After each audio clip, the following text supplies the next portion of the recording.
Kaninang umaga, nasilayan natin na sumikat ang araw. Ngayon naman po ay palubog na rin ang araw. Ang mundo kasi, umiikot yan. At kailanman ay hindi ito hihinto maliban sa kapahintulutan at kagustuhan ng Allah. Ang gusto natin ipabatid dito mga kababayan at aming mga kapatiran, anong mangyari sa ating buhay?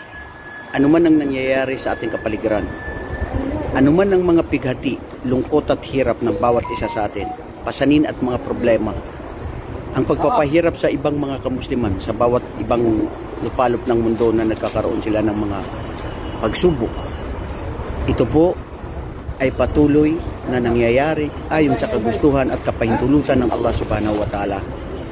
Ang punto natin dito at ang gusto natin ipabatid ay ang mundong ito ay bago likhahin ng ating tagapaglikha. Ang lahat ng bawat mangyayari, ito ay nakalaan na, nakatakda at itinadhana ang lahat ng mangyayari. Oo, malupit, masakit, tignan at ramdamin natin ang lahat ng mga nangyayari, lalong-lalo na sa ating mga kapatiran sa Palestine, sa Gaza, na kung ilang dekada na, ilang panahon na hanggang ngayon, na patuloy na sila ay dumadaan ng matinding pagsubok. Kaya kung ikaw na isang Muslim na nakikinig ngayon, anuman pahirap at pagsubok sa buhay mo na ikaw ay nararanasan mo ngayon, wala tayo sa kalingkingan ng hirap na pinagdadaanan ng ating mga kapatiran sa Gaza at sa Palestine. Maging panatag, mahinahon, magpasalamat sa Allah subhanahu wa ta'ala sa anuman ang meron tayo, dahil ito ang mabuti sa atin kung tutunghayan natin. Hindi nga lang natin alam, pero sa balang araw, sa bawat panahon at sa bawat palit ng pagpanahon ay doon natin nakikita ang ito pala ay mabuti sa atin. Nakikita natin sila na nahihirapan sila, pero hindi natin alam ang kabayaran nito ay ang kanilang paraiso, ang paraiso ng Allah, dahil sila ay dumaraan ng mga matinding pagsubok. Alam natin to na ang paraiso ng Allah ay igagawad sa mga taong matiisin at matimpi at ang sinumang dumadaan ng matinding pagsubok dito sa buhay. Kaya ganun din ang sinumang mga tao na mapaniil, mga walang halang kaluluha, at ang mga tao na sila na patuloy na nagpaparusa sa kahit sinuman, mapamuslim man o hindi muslim, hindi natutulog ang Diyos. Ang Allah subhanahu wa ta'ala ay nagbanggit at nagsabi siya sa Quran, sa suratu Ibrahim, wala tahsabanna Allaha ghafilan amma ya'malu zalimun,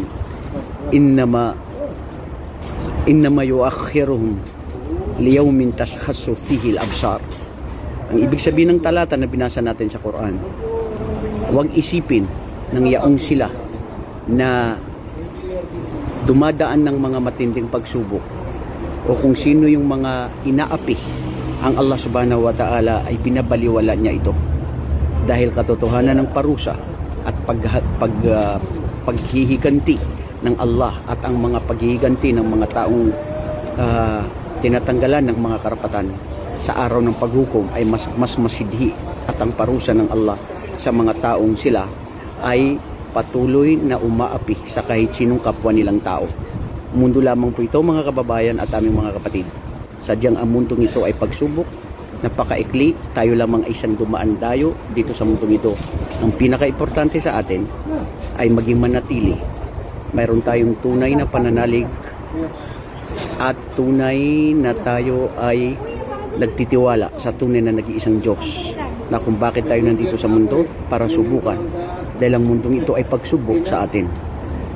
Manatili lang na maniwala sa nag-iisang Diyos, sumamba sa tunay na nag-iisang Diyos, at paniwalaan na may araw din at tilipas din ang lahat, dahil ang mundong ito ay sadyang panandalian ang lahat. Hanggang sa muli, sana po napulutan ng aral ang mga saglit na mga bawat na ating naibahagi ngayon. Assalamualaikum warahmatullahi wabarakatuh.